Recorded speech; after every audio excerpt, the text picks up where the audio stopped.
16টা সরকারি বিশ্ববিদ্যালয়ে জামাতের ভাইস চ্যান্সেলর কি করে হতে পারে? আপনি জালিয়াতি না বললেও এটা একটা বিশ্ববিদ্যালয়ের কর্তৃপক্ষের সামগ্রিক মেকানিজম, যাতে একটি ছাত্র সংগঠনকে বিজয়ী করা যায়। ঠিক একই কাজও ঢাকা বিশ্ববিদ্যালয়ে হয়েছে।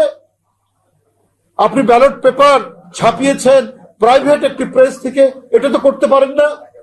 যে বাংলাদেশে কেউ কেউ মনে করছেন যে বিশ্ববিদ্যালয় এক ধরনের ফলাফল হয়েছে। আমরা গণতান্ত্রিক যে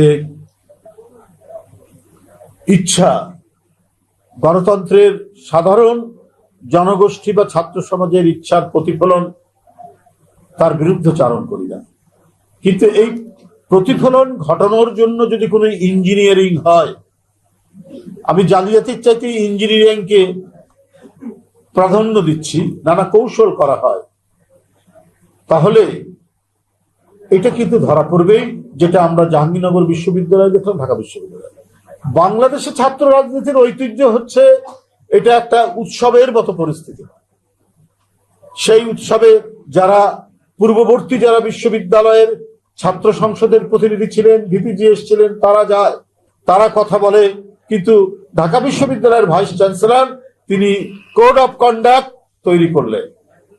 তিনি তৈরি করলেন একটা আচরণ বিধি, যে বাইরের কেউ আসতে পারবে না। ভাই, বিশ্ববিদ্যালয়টা কি বিচ্ছিন্ন কোনো দেশ নাকি? ভ্যাটিকান সিটি তো নয়, দেশের মধ্যে দেশ তো নয়। সারা বাংলাদেশের জীবনের যে প্রবাহ, সমাজের যে আকাঙ্ক্ষা, সেটা প্রতিফলিত হয় বিশ্ববিদ্যালয়। যারা বিশ্ববিদ্যালয়ের সাবেক ছাত্র, প্রাক্তন ছাত্র, তাদেরও বিশ্ববিদ্যালয়ের সাথে একটা মিথস্ক্রিয়া থাকে, একটা ইন্টারাকশন থাকে। এই কারণে ইউনিভার্সিটি অ্যালুমনাই আছে, ডিপার্টমেন্ট ওয়াইজ আছে, সব বিষয়ে কারণ একটা বিশ্ববিদ্যালয়ের সাথে একটা সম্পর্ক রাখা। কারণ যে প্রতিষ্ঠানে 4-5 বছর একটি ছাত্র পড়ে, তার মধ্যে একটা আবেগ তৈরি। ঠিক তেমনি ভাবে যারা ছাত্র রাজনীতি করেছে, ওই নির্বাচন আসলে তারাও গিয়ে বলে, তার সময়ের অভিজ্ঞতা বলে, সাধারণ ছাত্রদের বলে তার দলের পক্ষ থেকে।